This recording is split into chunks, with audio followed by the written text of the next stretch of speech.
Olá, amigos. Na aula de hoje vamos fazer a análise do agachamento bilateral, articulação por articulação. Vamos lá. Então aqui é um quadrinho, tá? Da análise feita durante a aula com o professor Eder Lima no BOP Online. Estou trazendo esse quadrinho de análise para vocês. Então vamos começar do tornozelo até depois joelho, depois quadril e coluna, ok? Então vamos bem devagar, de baixo para cima. Bastante atenção agora para entendermos toda a análise cinesiológica do agachamento, onde qualquer movimento que não ocorra dentro dessa análise será o que? Um padrão alterado do movimento. Então vamos lá. Deixa eu pegar o meu laser para ficar mais fácil. Aqui, fica mais visível. Então estamos aqui, ó, tornozelo. A articulação do movimento é o tornozelo. Lembrando que é a articulação talocrural que faz a flexão plantar e a dorsiflexão.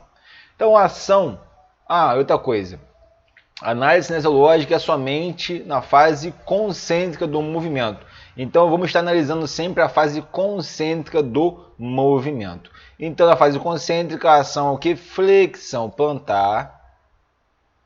O meu agonista é o sólio. Lembra que o gastrocnêmio é controlador do movimento. O sólio é o único músculo uniarticular. O gastrocnêmio é flexor do joelho e flexor plantar. Então, o agonista da transição da fase excêntrica para a concêntrica é o sólio. Como sinergistas que auxiliam o sólio, nós já vimos, temos os inversores e os eversores, que são flexores plantares. Como neutralizador, evitando algum movimento indesejável, por exemplo, como pronação ou supinação, lembra que os próprios inversores e eversores devem se manter em sinergia para evitar a pronação e supinação, mantendo o tornozelo em neutro durante a flexão plantar, durante a fase concêntrica e a fase excêntrica. Então, os próprios inversores e eversores têm que se neutralizarem para manter o tornozelo em neutro. Como estabilizador, agora vamos entrar um pouquinho na parte excêntrica. Ó. Vamos ler esse textinho aqui. Ó. Excentricamente, uma maior stiffness é rigidez, maior rigidez do tibial anterior. Lembra que o tibial anterior está na frente. Ele vai se sobrepor ao fibular terceiro, que é eversor. Então, durante a dorsiflexão, o meu tibial anterior vai estabilizar a minha articulação para evitar o que? Uma pronação. Então, durante a fase excêntrica, se você vê uma pronação, também pode ser devido a uma menor stiffness e maior rigidez de tibial anterior contra os eversores. Um deles é o fibular terceiro, mas também tem todos os outros eversores. Lembrando, durante a dorsiflexão eu tenho que ter uma ótima flexibilidade de sólio, pois também se eu tiver uma limitação do sólio, eu vou ter o que? Uma pronação compensatória. E durante a dorsiflexão, se meus eversores dominarem os inversores, eu vou ter uma pronação. E também, se os meus flexores plantares intrínsecos e minha fáscia plantar estiver fraca, eu também tenho uma pronação com uma alteração ascendente. Então eu tenho a fase excêntrica, que já falei agora, e a fase concêntrica é isso aqui, ó. Concêntrica, concêntrica, concêntrica. Aqui, excêntrica. Vamos ler o quadrinho em vermelho. Ó. A hiperatividade do tibial posterior, lembra que o tibial posterior pode se encurtar? Que nós vimos lá no modo de perna, inibe a ação do tibial anterior, comprometendo a estabilização. Então, durante todo o movimento, tanto excêntrico como concêntrico, eu quero ter meu tornozelo em neutro, mantendo o movimento somente na articulação talocrural. E os gastrocnêmios medial e lateral evitam o bloqueio articular ao final da extensão. Agora tudo vai se somando. Nós vimos lá o modo de joelho. Lembra que eu estou fazendo o movimento no joelho. Quando eu vou estender, eu acabo fazendo uma rotação interna, né? E a tendência, quando eu faço essa rotação interna, minha patela lateralizar, e o gastrocnêmio medial e lateral evitam esse bloqueio. Lembra que nós falamos? Evita esse bloqueio e a hiperextensão. E só para reforçar, eu tenho que manter o movimento em 20 graus de flexão do joelho. Não posso fazer rotação e a extensão pelo aspecto da cápsula, do ligamento e também muscular. Se eu fizer a extensão completa, eu vou estar relaxando o que? O meu quadríceps. Então vamos seguir para o outro quadro, agora vamos a nível de joelho. Então de joelho, tá? Eu tenho como ação extensão do joelho, agonista, todo o quadríceps, mas lembra que o meu reto femoral vai ser mais o controlador do movimento. Então eu tenho uma ação para o vasto lateral, intermédio e medial. Lembra daquele quadrinho que mostramos dos agachamentos? Lá também no modo de joelho, onde aparecia as figurinhas. Então, o reto femoral sempre teve o quê? Uma menor participação. Então, maior vasto lateral, intermédio, vasto medial. Como sinergista, temos o articular do joelho, tá? Tracionando o bordo superior da patela, evitando a compressão na buça. E temos os estabilizadores, os isquiotibiais, que apresentam aqui um importante papel na redução da força desse cisalhamento. Já vimos várias vezes no modo de joelho, lembra que os isquiotibiais vão tracionar o quê? A perna para trás, não é isso? Então aqui eu tenho a pessoa agachando, tá?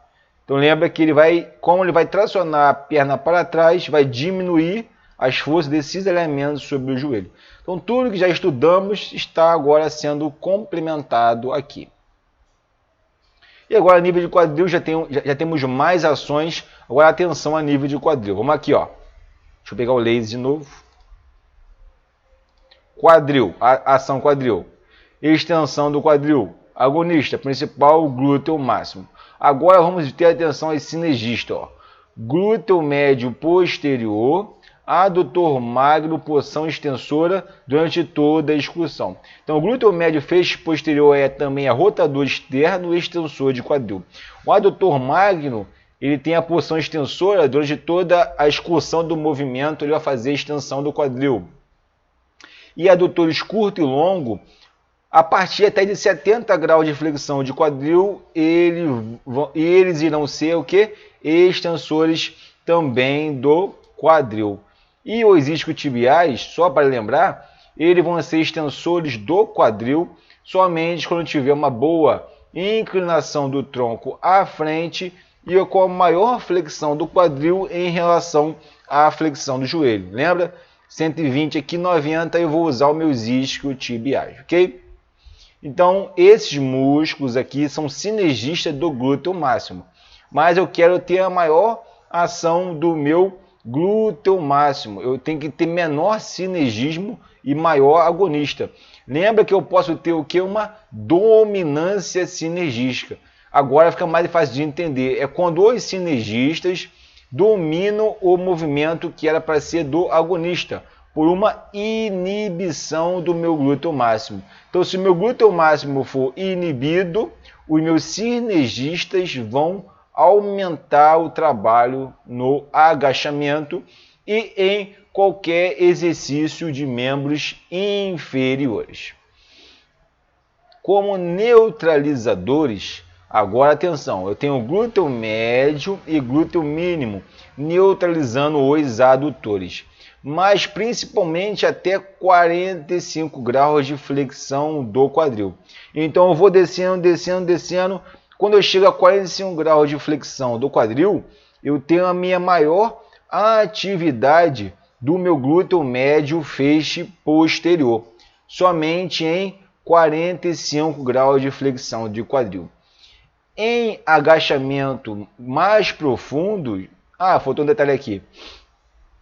O glúteo médio, o glúteo mínimo, o feixe anterior, eles são flexores do quadril. Então, quando eu vou fazendo a flexão do quadril, o glúteo médio e mínimo, feixe anterior, que são flexores do quadril, vão ajudar a manter a linha dos pés apontando para frente durante a execução do movimento. Então, o feixe anterior do glúteo médio e mínimo vão ajudando a manter o alinhamento da perna para frente, e o feixe posterior do glúteo médio, ele é rotador externo e extensor. A partir de 45 graus de flexão do quadril, 50, 60, 70, ele vai diminuindo a sua ação. Como ele vai diminuindo a sua ação? Que para rotador externo e abdutor do quadril. Então, a partir de 45 graus de flexão do quadril, o glúteo médio feixe posterior vai diminuindo a sua ação de rotador externo do quadril. Aí agora eu vou ter que chamar quem? Eu vou ter que chamar o OOGGPQ. Obturador interno, obturador externo, gêmeo superior, gêmeo inferior, piriforme, quadrado da coxa. Esse grupo agora, quando eu chego a 70 graus, lembra que meus adutores vão sofrer o que? Uma inversão de ação, passando a fazer extensão do quadril e rotação interna do quadril. Lembrando que quando eu chego em torno de 70 e 80, eu vou precisar de algum músculo para o quê? Neutralizar a rotação interna provocada pelos adutores. Então, o OOGGPQ vão entrar com neutralizador, neutralizando a rotação interna dos adutores abaixo de 80 graus de flexão do quadril. Então, engaixamento mais profundos, lembra que já foi falado? Encaixamento mais profundo, eu vou ter que entrar com esse grupo, meu manguito rotador do quadril, para estabilizar meu fêmur, mantendo o alinhamento mecânico, para que meu glúteo máximo possa executar a sua maior eficiência. Então, quanto mais eu tiver a minha estabilização do meu grupo do OOGGPQ, mais ação eu vou ter do meu glúteo máximo. Quanto maior a estabilidade, maior a ação do meu glúteo máximo, ok? Então, a síndrome dos abdutores compromete essa neutralização. Então, se eu tenho, lembra naquela parte das síndromes? Se eu tenho uma inibição dos meus abdutores, esse componente de neutralização e estabilização irá ser comprometido. Então, vamos lembrar que eu posso trabalhar minha abdutora em 90 graus para aumentar a minha estabilização profunda no agachamento. Mas isso é somente para alunos que não têm a inibição do glúteo máximo. Vamos agora ver os estabilizadores. Então, na pelve, como estabilizadores, temos eretores espinhais, quadrado lombar e músculos abdominais. Já vimos que a síndrome pélvica cruzada compromete esta. Na cintura escapular, temos o trapézio, elevador das escápulas, romboides, maior e menor. Lembra que, como eu estou em abdução de quadril, a minha escápula está rodando superiormente. Então, meu trapézio, elevador das escápulas, romboide menor, principalmente, eles vão estar fazendo a isometria e segurando a minha escápula em rotação superior para que eu tenha uma base estável, para que minha barra possa ter uma base estável de apoio. Se a barra não tem uma base estável de apoio, ela acaba o quê? Aumentando a compressão na coluna. Então a escápula vai servir como uma forte base de apoio para que a barra seja projetada nas costas. Então travei a escápula, rodei o ombro, travei a barra aqui, eu não vou ter nenhum peso compressivo, pois eu vou estar fazendo uma força de elevação quanto uma força de compressão. Então, se eu fizer essa estabilização mais a minha pia, mais a minha pressão intraabdominal e pressão intratorácica, eu vou reduzir essa força de compressão. Então, se tiver tudo correto aqui, eu posso agachar tranquilamente, sem nenhum risco de lesão, ok? Então, é importante ter a musculatura firme das escápulas. Então, isso você pode usar para falar e para convencer as meninas a treinarem membros superiores. Como muitos falam, não quero treinar superior, que não quero ficar grande, igual um monstro, não é isso? Então, minha filha, se você não treinar a cintura escapular, você terá uma menor base de estabilidade na sua escápula, você não poderá agachar pesado com segurança. Então, uma cintura escapular firme pode permitir que você tenha um glúteo mais desenvolvido. Pronto, aí ela vai querer treinar. Então, tudo é argumento, mas o argumento tem que ter o quê? Base de conhecimento. Então, isso aqui para as meninas principalmente deve ser trabalhado, tá? Vamos descendo para depois voltarmos na pelve.